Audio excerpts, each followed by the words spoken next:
네, 안녕하십니까. 오토다이리 오종훈입니다. 오늘 준비한 차 르노의 QM6 퀘스트입니다.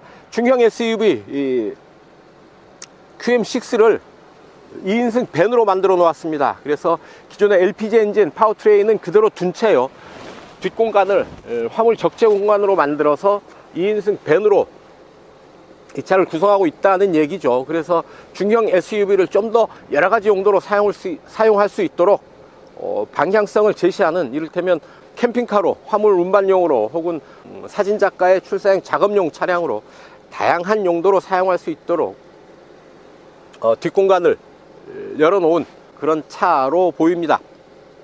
한번 보실까요? 뒷좌석과 트렁크 공간을 이렇게 터놓았습니다. 그래서 이런 공간을 만들어 놓고 있는데요, 어쨌든 이 실내 공간을 어떻게 활용하느냐에 따라서 이 차의 용도가 이제 결정이 되겠죠. 법적으로는 화물차입니다. 세금 혜택을 받을 수가 있다는 얘기가 되겠죠. 그래서 등록 과정에서 또 운행 과정에서 세금 혜택을 받을 수 있다는 점, 이 차의 큰 메리트가 되지 않을까 싶고요. 파워트레인은 2.0 LPI, 그러니까 LPG 엔진 사용을 해서 최고 출력 140마력의 힘을 냅니다. LPG 엔진의 경제성까지도 함께 누릴 수 있는 아주 알찬 2인승 밴으로 거듭나지 않았나 싶습니다. 중형 SUV를 이렇게 2인승 밴, 화물차로 만들어 놨다라는 것, 그만큼 르노 자동차가 어떻게든지 이 보릿고개를 넘어가기 위한 궁여지책으로 볼 수도 있습니다. 워낙에 올해까지는 신차 출시가 없죠. 자동차 시장에서 신차가 없다는 건 거의 장사하기 최악의 조건, 비즈니스하기 최악의 조건이 되는 거죠. 르노 코리아가 어떻게든 이 힘든 상황을 타개하기 위해서 QM6를 이렇게도 만들어 보고 있는 거죠. 나름 설득력이 있지 않을까 싶고요. 여러 가지 방법으로 고객을 설득하면서 단 한 대라도 더 팔 수 있는 방법을 만들어내고 있는 거죠. 그런 치열함을 이 차에서 또 만나보게 됩니다. 자, 과연 어떨지요? 직접 시승을 통해서 그 느낌 여러분들과 공유해 볼까 합니다. 좋아요, 구독하기 잊지 마시고요. 오늘도 저와 함께 하시죠. 출발합니다.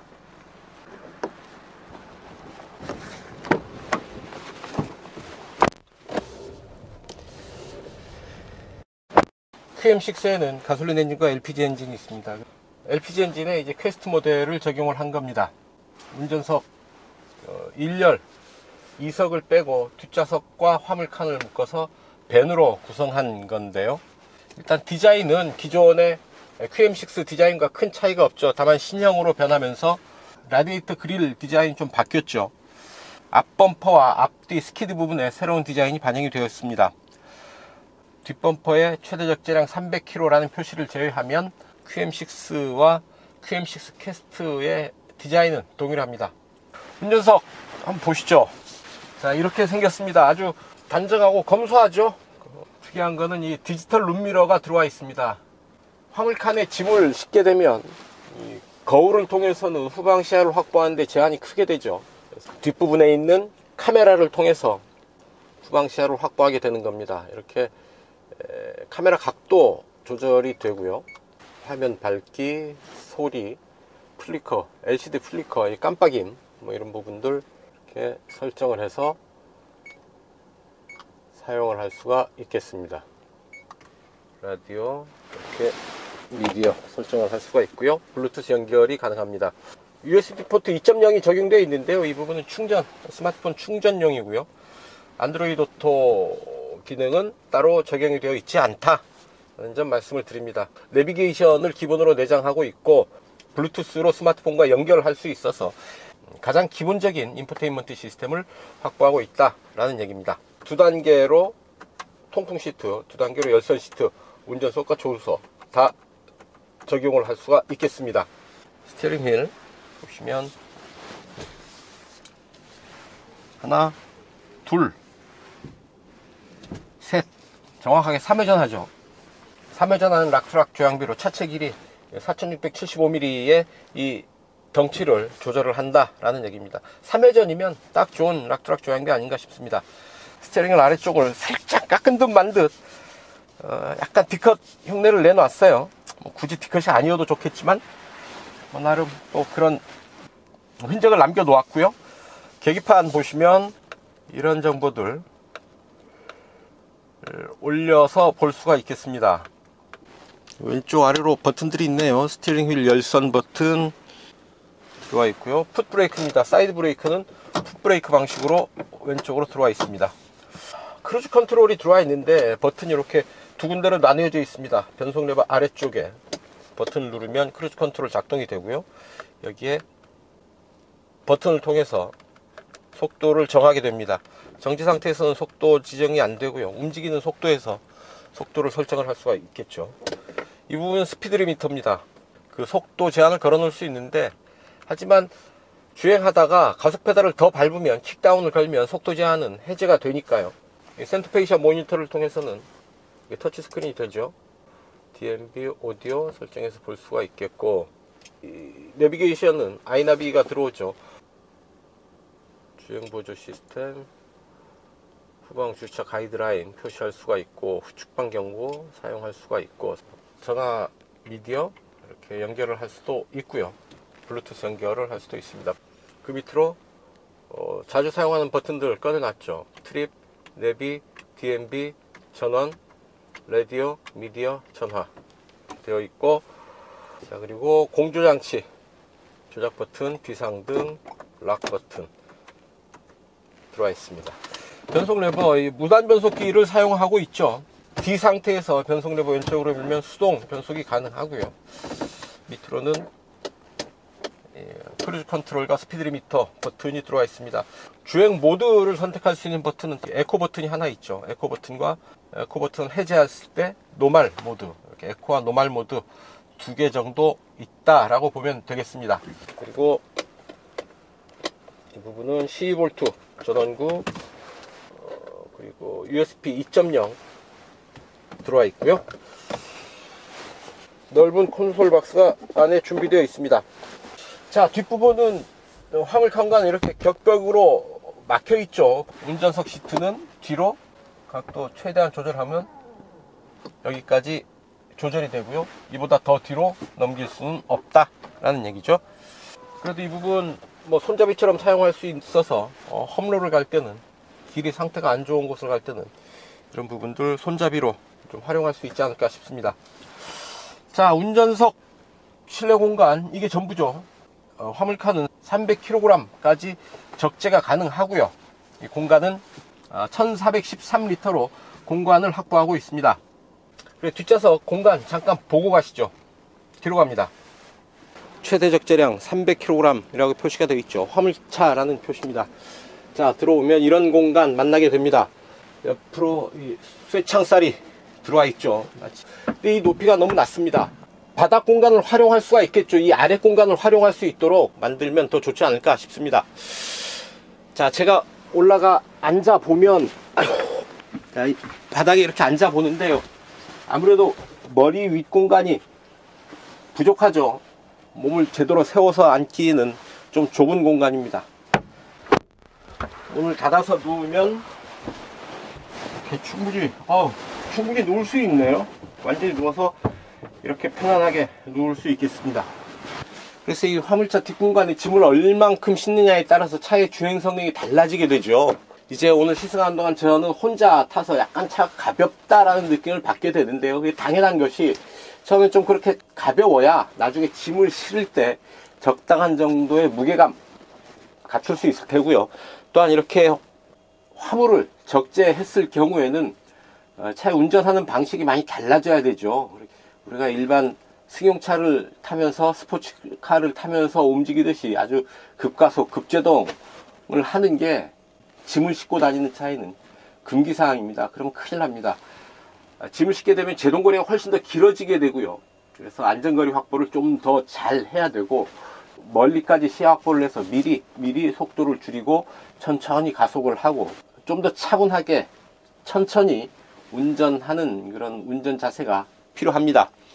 뒷공간까지 찾아봤으니까 이제 달려보셔야죠. 좋아요, 구독하기 눌러주시면 저는 자유로로 갑니다. 함께 하시죠. 차체 반응이 조금 가벼운 느낌이에요. 가속을 해서 자유로 본선에 합류를 했고요. 자, 화물차입니다. 이 차 일반 QM6 SUV의 어떤 그 다목적성, 편안함에 더해서 뒷좌석 공간을 2열 공간과 트렁크 공간을 하나로 묶었죠. 그래서 짐을 실는 화물 공간으로 만들었습니다. 물론 그 화물 공간을 또 어떻게 꾸미느냐에 따라서 이 차의 쓰임새를 또 달리할 수도 있겠죠. 내 목적에 따라서 이 차를 어떻게 쓸 것인가에 따라서 이 차를 꾸밀 수 있을 테고요. 그래서 뭐 캠핑카로도 사용을 할 수가 있을 테고, 아니면 내 개인 사업하는데 택배 사업자라고 한다면 택배를 위해서도 사용을 할 수도 있을 테고요. 이렇게 다양한 형태로 이 차를 사용할 수 있는 기본적인 틀을 제공하는 차다라고 보면 어떨까 싶습니다. 자, 규칙적인 패턴이 계속 반복되는 길, 툭툭툭툭툭툭 이제 노면에서 충격이 올라오죠. 노면에서 올라오는 충격, 그리고 기본적으로 SUV라는 보디 스타일이 주는 높은 무게중심, 어느 정도 높은 무게중심, 흔들림에 조금은 취약할 수 있는 그런 구조고요. 또한 사륜구동이 아닙니다. 전륜구동으로 움직이는 차라는 점 말씀을 드립니다. 그리고 말씀드렸다시피 화물차이기 때문에 1차선 주행은 안 되죠.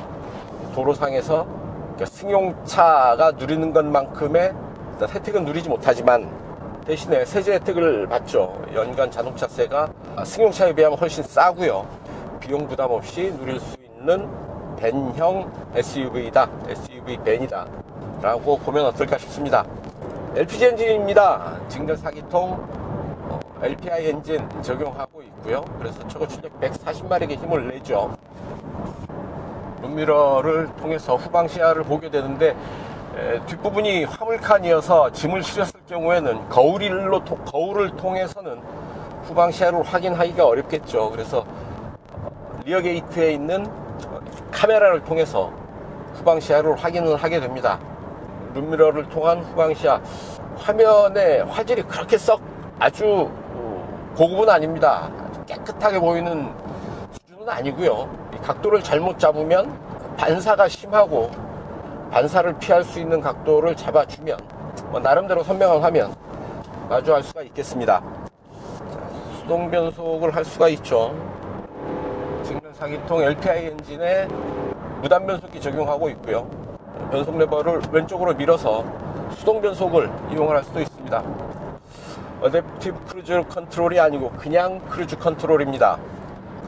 그냥 일반적인 SUV라고 한다면 좀 아쉬운 부분이겠지만 2인승 밴이라는 이 차의 정체성을 생각한다면 크루즈 컨트롤 정도도 나쁘지 않죠. 크루즈 컨트롤을 설정을 하면 스티어링 휠에 있는 버튼을 통해서 속도를 정해주게 되죠. 그러면 정해진 속도로 움직이게 되는 거고요. 마찬가지로 스피드 리미터, 최고속도 제한 걸 수가 있습니다. 시속 74 정도의 스피드 리미터를 걸어놨다 하면 가속을 해도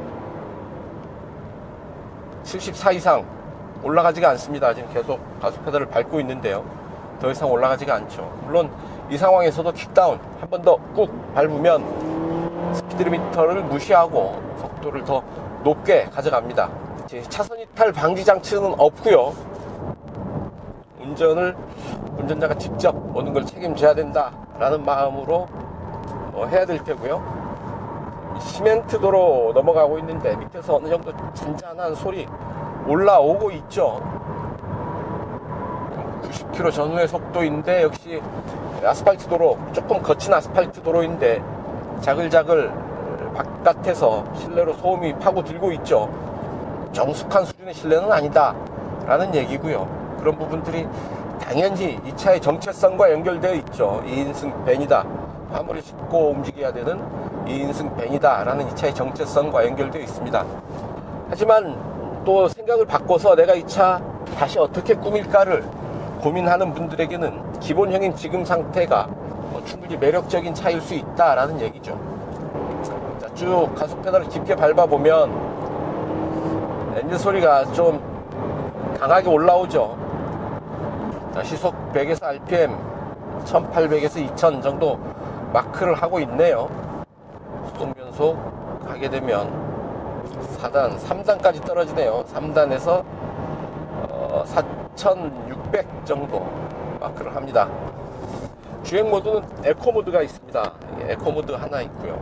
스포츠, 인디비듀얼 이런 부분 없습니다. 그냥 에코 모드 하나 준비되어 있습니다. 그러니까 에코 선택하면 에코고, 그렇지 않으면 노멀 모드 정도로 이용을 할 수가 있겠죠. 자, 노멀 선택하고 크루즈 해제하고요. 잠깐 속도 올려봅니다.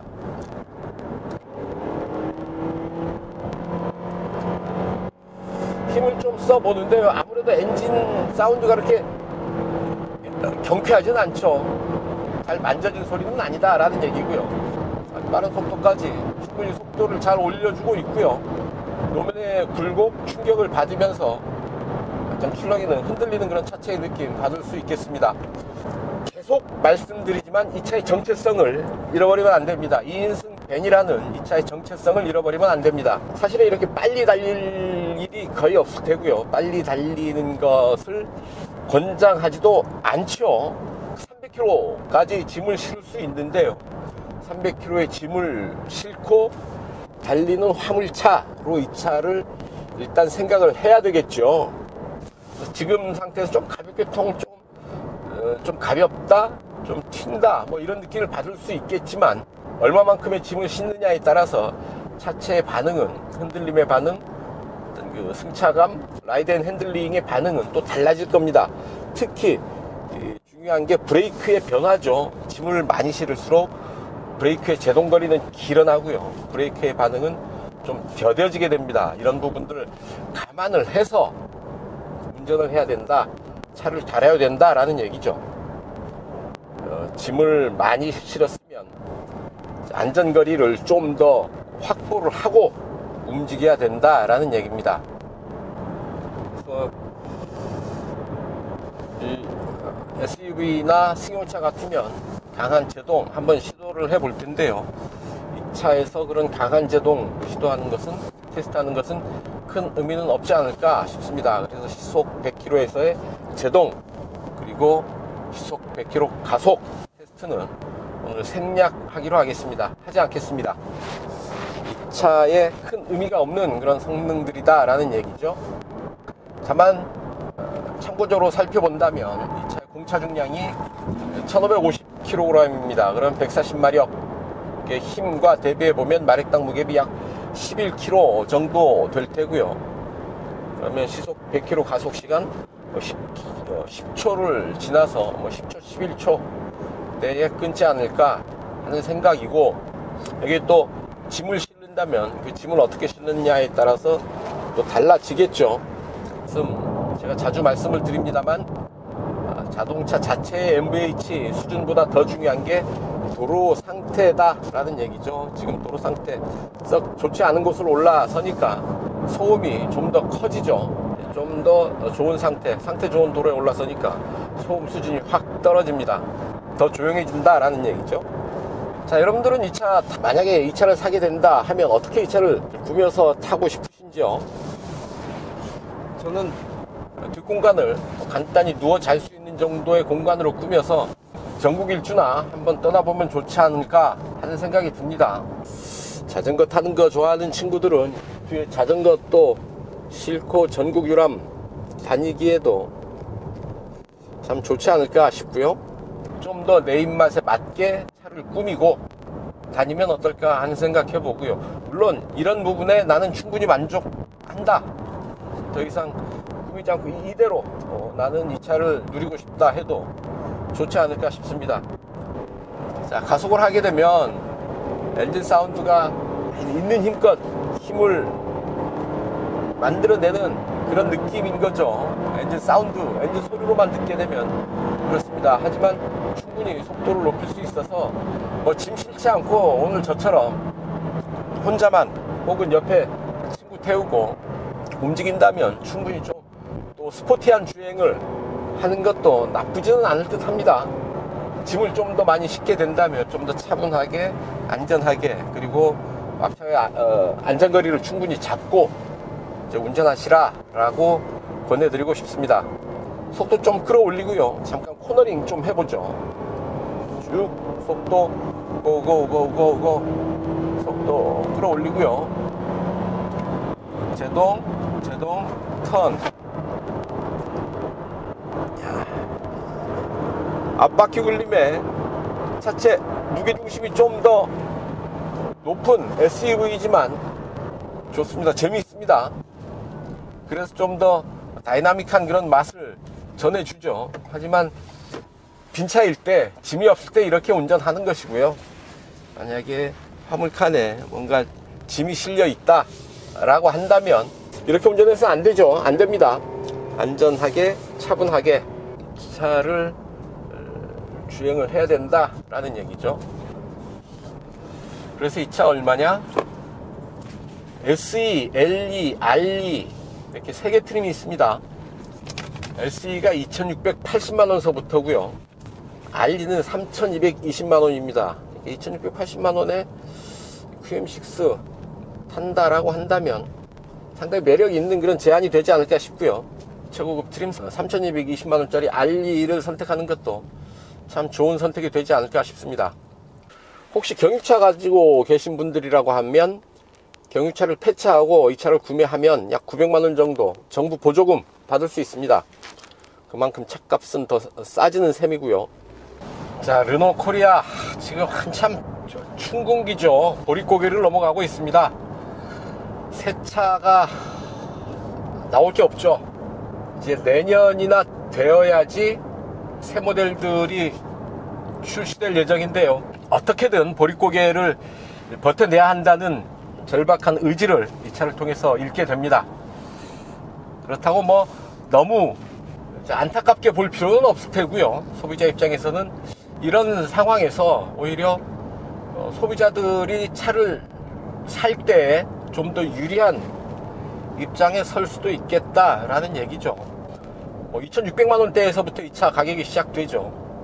2인승 밴이라고는 하지만 어쨌든 외형은 중형 SUV 아니겠습니까? 그러면 2000만원, 2600만원대에서 중형 SUV를 어떻게 삽니까? 절대 꿈도 못 꿀 일이죠. 하지만 이 차를 통해서 가능하겠다라는 얘기죠. 르노 입장에서는 절박하지만 또 소비자 입장에서는 좀 더 유리한 입장에서 좀 더 합리적인 가격으로 중형 SUV를 선택할 수 있겠다라는 측면도 있는 거죠. 르노가 나중에 QM6 후속을 내놨을 때 이 가격에 절대 살 수가 없습니다. 오래된 모델이기는 합니다만 그만큼 소비자 입장에서 좀 더 유리한 선택을 할 수 있는 측면이 있다라는 얘기입니다.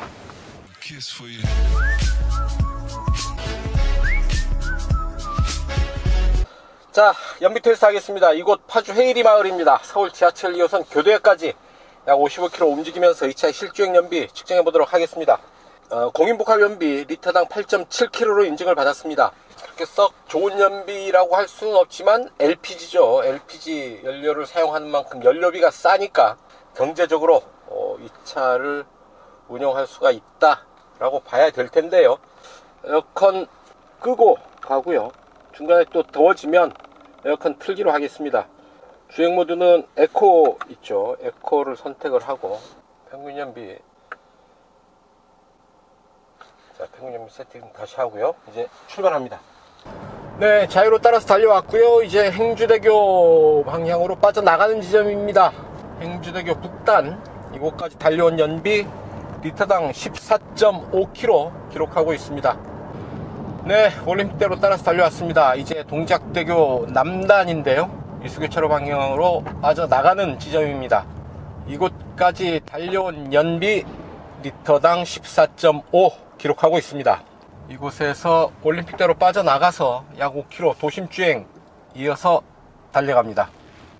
네, 이제 교대역 내거리에 신호대기로 멈춰 섰습니다. 네, 이곳까지 연비 리터당 12.7km 기록을 했습니다. 공인복합 연비가 리터당 8.7km죠. 그러면 리터당 4km를 더 달린 연비 보인 겁니다. LPG 엔진이니까 연료값도 더 싸죠. 경제운전을 하게 되면 그 효과는 훨씬 더 크게 누릴 수 있지 않을까 하는 생각 해봅니다.